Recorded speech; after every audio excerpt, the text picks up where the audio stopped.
गौरी मी आहे.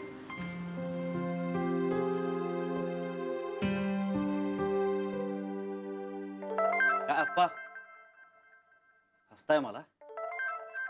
नाही, मला ना नेहमी असं वाटायचं की माझा पोपट झालाय म्हणून हसताय, पण आता नाही.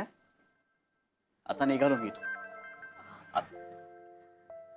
काय माहित नाही, बँकेकडनं आलाय.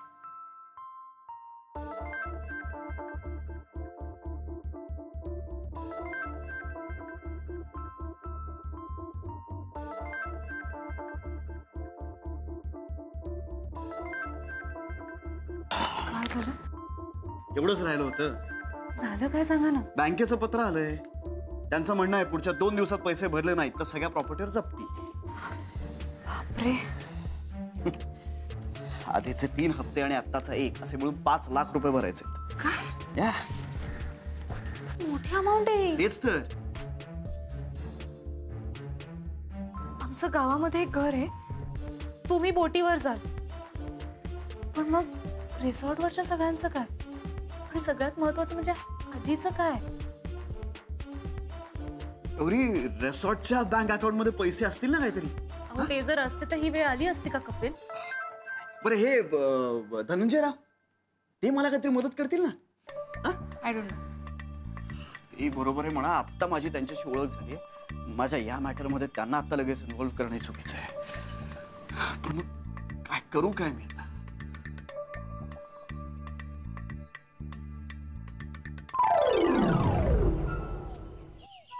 हाँ हे घे रे.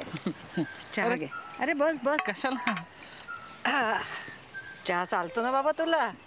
काय आजी, चालतो ना चालतो. हा मग घे ना घे. मग काय कपिलचा काय फोन बिन? नाही, काहीच नाही. कोकणात गेला, विसरला मित्राला. हो ना.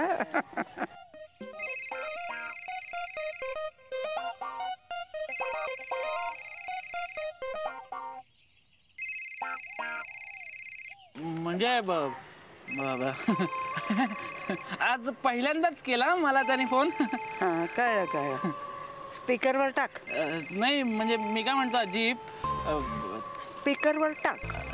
राहू द्या ना आजी. टाक म्हटलंय ना. Hello hello Hiren. अरे काय यार, तू आहेस कुठे? ऐक, मी सांगितलेलं काम केलंस का? म्हणजे मी काय म्हणतो, ऐक ना ऐक ना ऐक ना, मी तुला रोज फोन करतोय, कर ना काहीतरी. अरे यार, या जमिनीच्या प्रकरणात ना आत्ता जामिनावर सुटलं आणि नवीन प्रकरण सुरू झालंय. बँकेचं पत्र आलंय. 2 दिवसात 5 लाख रुपये भरायचे. कुठनं आणणार मी एवढे पैसे? रिसॉर्टसाठी प्लीज कस्टमर बघ ना कोणतरी. अरे इथे मी नको ना आता वेळ काढूस यार, प्लीज नको वेळ काढूस. अगं थांब. अरे बापरे. अरे सावकाश सावकाश सावकाश. भाऊ सावकाश. अरे बापरे, दमले.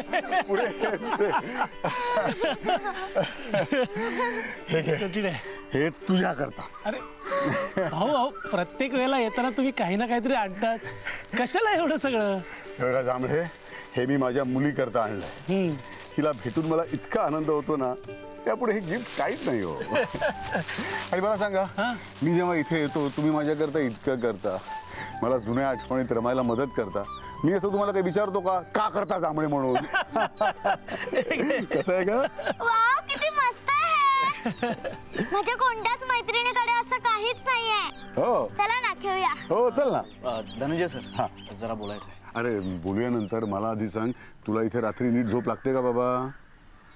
मी का विचारतोय तुला सांगतो. म्हणजे तू आता तसा याच गावचा झाला आहेस, पण मूळचा मुंबईचा आहेस ना, म्हणून म्हटलं बाबा मुंबईकरांना आमच्या गावात नीट झोप लागते की नाही? नाही, लागते पण मला जरा. चला ना खेळूया ना. चल ना. त्याच्यावर गोष्ट बनवा ना. गोष्ट बनवू. ठीक आहे. हा, एक असतो टेरी बेअर. अगदी पांढरा शुभ्र असतो बरं का. धनंजय सर, मला बोलायचं आहे जरा. अरे मस्त गोष्ट आहे, ऐक ना, तुलाही आवडेल.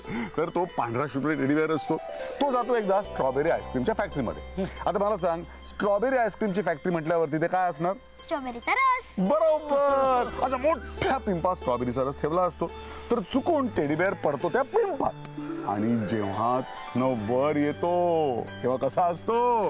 कसा? मला माहित नाही कसा. अरे पिंक होतो नाही का तो? तो हा टेडी बेअर. किती मस्त. ए श्रेया, ऐक ना, मला जरा महत्वाचं बोलायचं आहे काकांशी. हा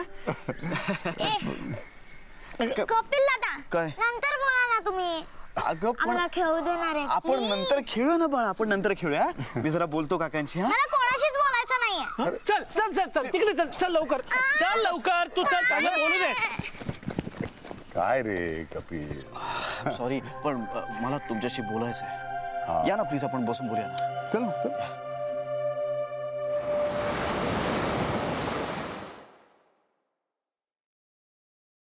अगं जरा चहा टाक ग गरमागरम. इंदू, गरमागरम चहा टाक.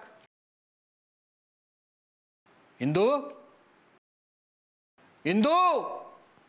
बाबा बाबा, अगं हे तुझी आई कुठे आहे? पण काय झालं? काही विशेष झालेलं नाहीये, मला गरमागरम चहा हवाय. चहाच हवाय ना? मग आग लागल्यासारखं कशाला ओरडताय? अगं माझा आवाज तिच्यापर्यंत पोहोचत नाहीये, तर ओरडू नको, नाही तर काय करू? अहो कसं ऐकू येईल? ती घरात नाहीये, बाहेर गेलीये. म्हणजे आता घराबाहेर जाऊन ओरडायचंय मी? बाबा, कुठे गेले? कुठे? देवळात गेली. देवळात?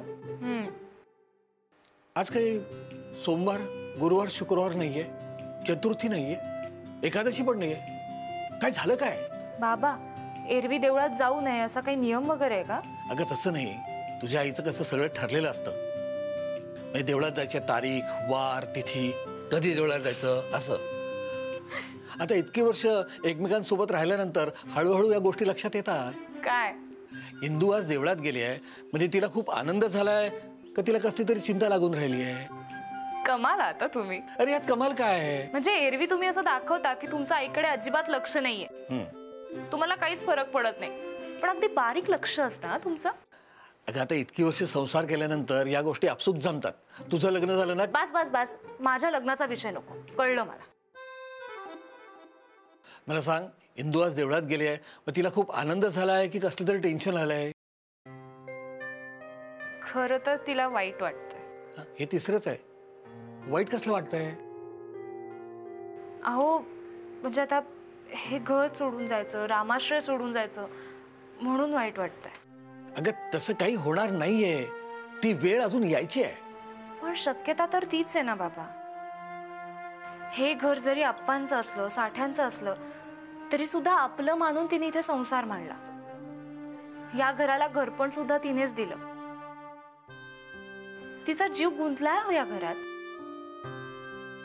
आता हे घर सोडून दुसऱ्या घरी राहायला जाणं कल्पना पण करवत नाहीये तिला.